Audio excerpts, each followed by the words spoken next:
Oke, assalamualaikum warahmatullahi wabarakatuh. Selamat datang di pertemuan 4 sistem basis data kedua, yaitu di sini kita akan membahas tentang database management tools. Eh, jadi pertama kita akan membahas apa itu database. Database adalah kumpulan data yang terorganisir dan saling terhubung, sehingga dapat diakses dengan mudah. Database umumnya berada pada perangkat komputer dan dikelola secara otomatis oleh Database Management System atau DBMS. Secara sederhana, database atau basis data adalah sekumpulan data atau informasi yang tersimpan secara sistematis. Database memiliki peran penting dalam perangkat untuk mengumpulkan informasi, data, atau file secara terintegrasi. Ini ada beberapa fungsi database, yaitu yang pertama menghindari duplikasi data, data yang terpusat, menghemat biaya, dapat diakses banyak pengguna sekaligus, memudahkan identifikasi data, dan meningkatkan keamanan data. Selanjutnya itu PostgreSQL yang kita gunakan. PostgreSQL adalah database yang banyak digunakan pada web, aplikasi mobile, dan aplikasi analytics. Itulah kenapa aplikasi yang membutuhkan pengolahan data yang lebih kompleks akan lebih cocok menggunakan PostgreSQL. Dan di PostgreSQL dikembangkan oleh Berkeley Computer Science Department. PostgreSQL telah menjadi database yang andal dalam 30 tahun terakhir ini. Sistem manajemen database ini memiliki performa stabil, keamanan tinggi, serta fitur melimpah. PostgreSQL adalah database yang mendukung berbagai bahasa pemrograman populer seperti .NET, C atau C++, C Sharp, Python, Delphi, Go, Java, Ruby, JavaScript, terutama Node.js, Perl, PHP, sama TCL. Dengan demikian, pengembangan sebuah web app akan menjadi lebih mudah karena tidak ada kendala ketidakcocokan dengan manajemen database yang digunakan. Buktinya, banyak perusahaan terkemuka yang menggunakan PostgreSQL seperti Apple, Cisco, Instagram, Netflix, Spotify, Uber, dan sebagainya. Ini ada sedikit note untuk dalam PostgreSQL. Biasanya untuk memasukkan dalam data ke dalam tabel itu menggunakan insert into, nama tabelnya, lalu nilainya. Untuk mendelete data itu delete terus dari tabelnya, terus di mana di dalam tabelnya, sama isi dari kolom di tabelnya. Lalu untuk menampilkan data itu tinggal, kalau menampilkan seluruh data itu tinggal select bintang dari tabelnya. Lalu ini ada sintak Postgre itu untuk membuat database.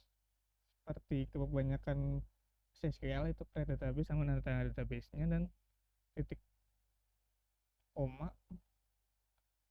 Ini ada contohnya. Lalu ini untuk create table di dalam sebuah database. Itu kita membuat table, lalu nama tabelnya, lalu di dalam nama kolomnya pertama, terus tipe datanya dan ukurannya. Ada contohnya ini. Selain npm dengan tipe data integer, nama user dengan tipe data varchar dengan maksimalnya 255 dan seterusnya. Lalu untuk select table, ini kalau misalnya ada pertama itu select bintang dari table, yaitu kalau di database SQL biasanya bintang itu untuk mengambil semua datanya, atau yang mengambil semua data dari table tertentu.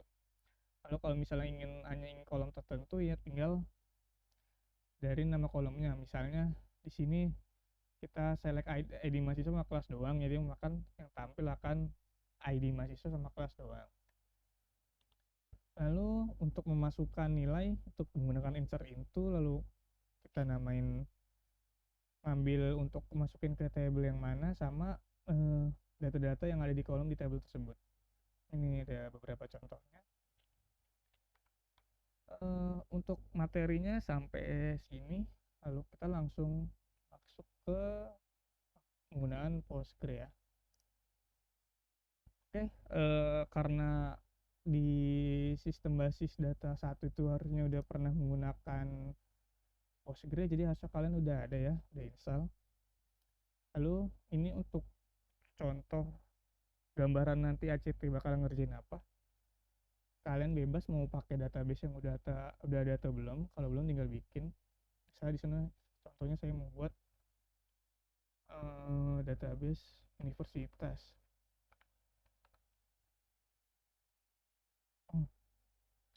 Lalu setelah itu tinggal kalian klik kanan, kalian query itu.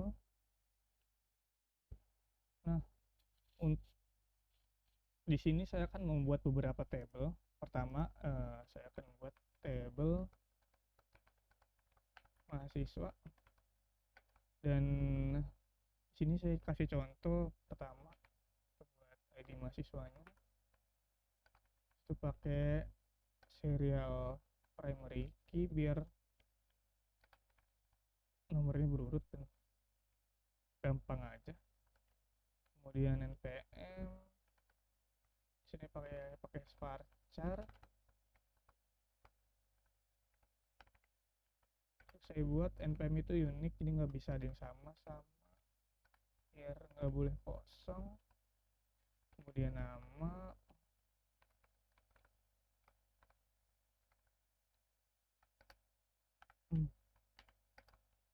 nama juga nggak boleh kosong.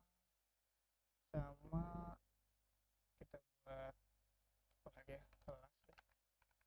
Kelas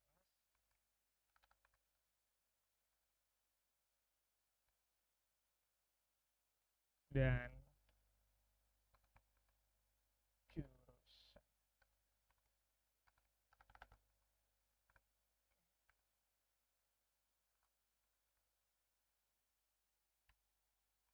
Jangan lupa ditutup. Kemudian kalau udah, kalian tinggal execute scriptnya dan nanti harusnya muncul di bagian table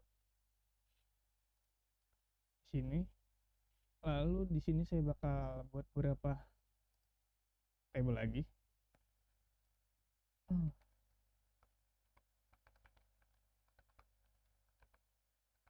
Kita bikin table dosen.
Kemudian kode matkul ya,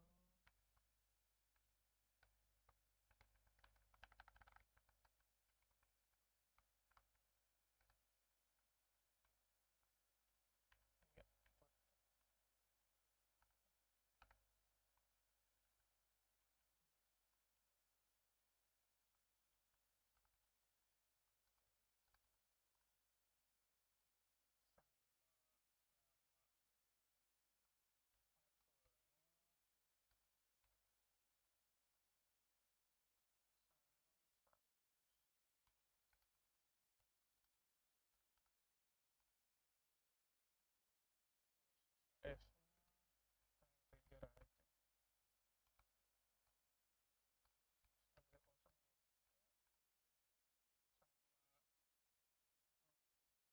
Karena di activity nanti juga bakal ada table yang bakal pakai foreign key, jadi sini contohnya buat contoh yang ini saya pakai ambil ID dosen karena kan dosen yang ngajar matkul ya.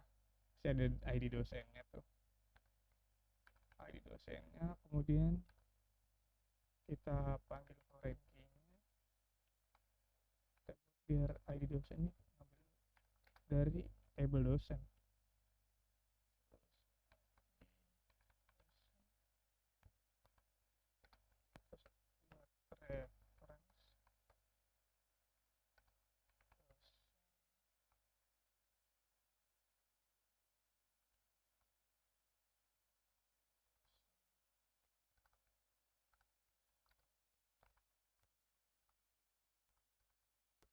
Itu buat foreign key, jadi kalau misalnya nanti ID dosennya itu ada dosennya yang nama apa data dari dosennya kita hapus, jadi terotomatis bakal yang di matkul jadi namanya dosennya terhapus. Buat contoh kita buat 3 dulu aja. Oke, harusnya udah belum refresh.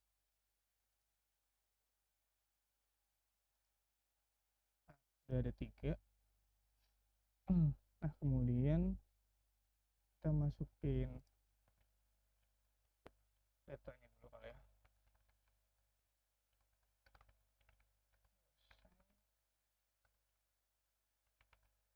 Ini DN nama.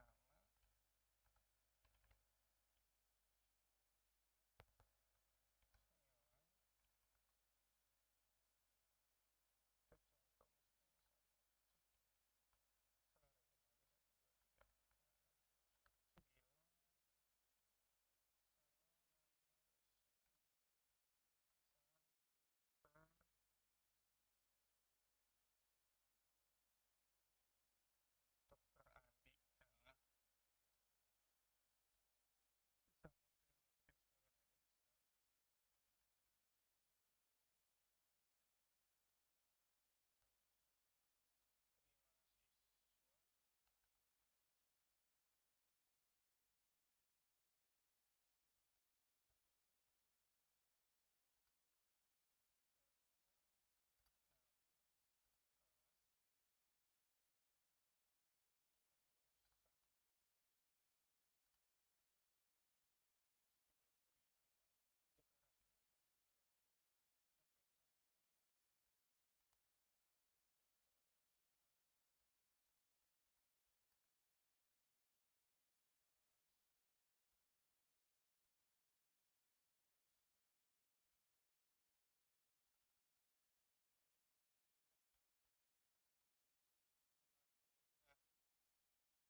Dimasuk, kita masukin kuliahnya.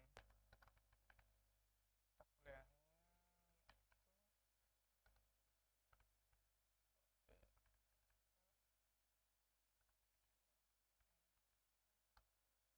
Contoh T.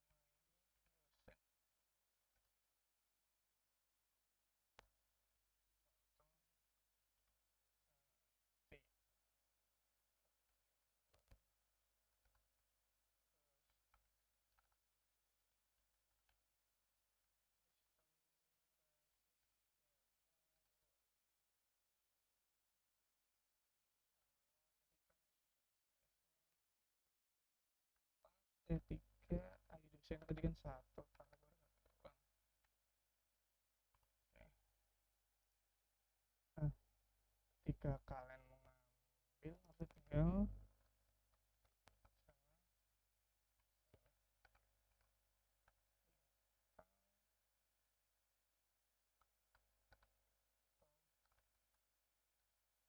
Misalnya buat yang